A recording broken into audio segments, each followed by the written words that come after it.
Hafiz dari Ilmu Komunikasi Universitas Maliku Saleh. Jadi seperti di intro tadi, aku bakal jelasin 3 materi dari mata kuliah Etika, Hukum, dan Kebijakan Media yang aku umban di semester 5 ini.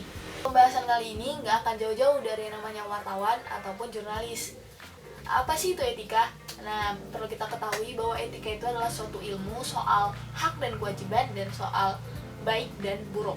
Jadi, ya etika ini juga berkaitan pula dengan profesi yang bakal kita bahas, yaitu wartawan ataupun jurnalis. Nah, selain etika, kita perlu tahu juga nih, apa sih yang dimaksud dengan profesi? Nah, profesi itu adalah suatu pekerjaan yang dapat dilakukan oleh orang-orang tertentu yang mendapatkan keahliannya dari pendidikan formal ataupun non-formal. Jadi, ya sesuatu pekerjaan itu disebut sebagai profesi kalau orang-orangnya adalah orang-orang tertentu yang bisa lakukan itu. Jadi kayak wartawan nih, wartawan tuh nggak bisa asal jadi wartawan aja, dia harus melalui proses-proses baik itu dari pendidikan formal ataupun non formal untuk mendalami profesi dia atau pekerjaan dia sebagai wartawan.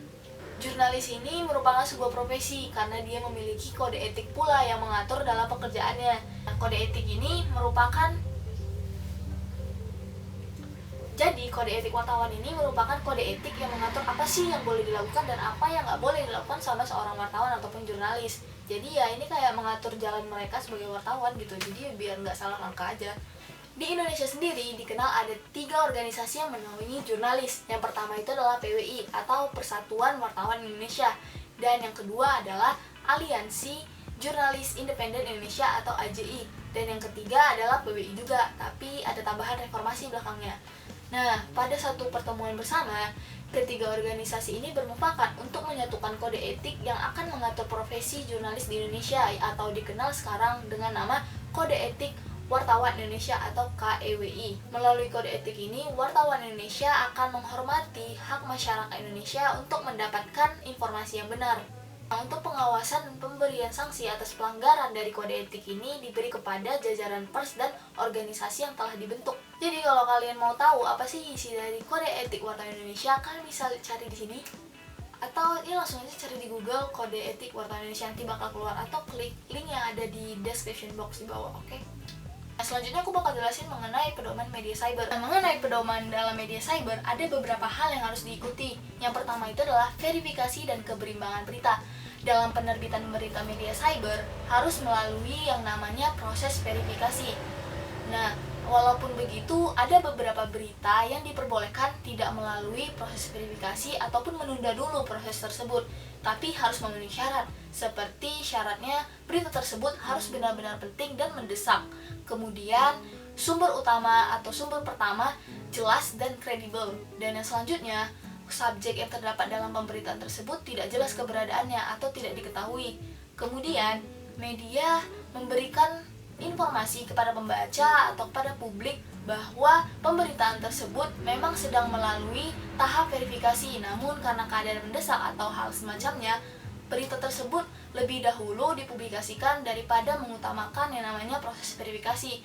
Tapi dalam hal itu, memang media cyber harus mencantumkan dalam beritanya mengenai hal tersebut. Yang kedua adalah isi buatan pengguna. Jadi media cyber memiliki pedoman di mana ketika pengguna mendaftar kepada mereka harus memiliki syarat di mana tidak bertentangan dengan Undang-Undang Nomor 40 Tahun 1999 tentang pers dan kode etik jurnalis. Kemudian media cyber akan mewajibkan penggunanya untuk membuat pernyataan tertulis bahwa di kemudian hari ia tidak akan melakukan pemberitaan yang berisi tentang fitnah, cabul, dan sebagainya yang berdampak buruk pada media cyber dan masyarakat banyak. Selain itu, media cyber juga memiliki hak atau kewenangan untuk mengkoreksi ataupun merevisi dan menyunting isi dari buatan anggota mereka. Pada isi buatan pengguna ini, media cyber bertanggung jawab besar atas apa yang diberitakan dan dipublikasikan kepada pembaca. Yang ketiga adalah ralat, koreksi, dan hak jawab. Ketiganya mengacu pada Undang-Undang Pers, Kode Etik Jurnalistik, dan hak jawab yang dibuat oleh Dewan Pers. Berdasarkan pedomannya, ralat, koreksi, dan hak jawab tersebut harus dicantumkan pula waktunya, kapan penggunaan ralat, koreksi, dan hak jawab pada pemberitaan tersebut. Yang keempat adalah pencabutan berita. Nah, berdasarkan pedoman media cyber, sebuah berita tidak boleh dicabut karena alasan koreksi dari pihak keluar redaksi. Tapi, sebuah berita dapat dicabut karena bertentangan dengan hal-hal seperti asusila atau semacamnya. Jadi media cyber lain yang memberitakan berita tersebut juga harus ikut mencabut berita dari media mereka. Pencabutan tersebut harus diberitakan kepada pembaca ataupun publik. Apa alasannya mengapa pencabutan berita tersebut dilakukan. Yang kelima adalah iklan. Dalam pedoman media cyber harus dapat membedakan mana iklan dan mana berita. Setiap berita, artikel, ataupun isi di dalam media cyber yang berbayar harus dicantumkan bahwa itu merupakan iklan. Yang selanjutnya adalah hak cipta. Hak cipta dalam pedoman media cyber harus menghormati hak cipta yang sebagaimana diatur dalam peraturan perundang-undangan yang berlaku pula. Terus yang selanjutnya mengenai pencantuman pedoman. Nah, maksudnya adalah media cyber itu wajib mencantumkan pedoman pemberitaan media cyber ini di medianya secara terang dan jelas. Dan yang terakhir adalah sengketa.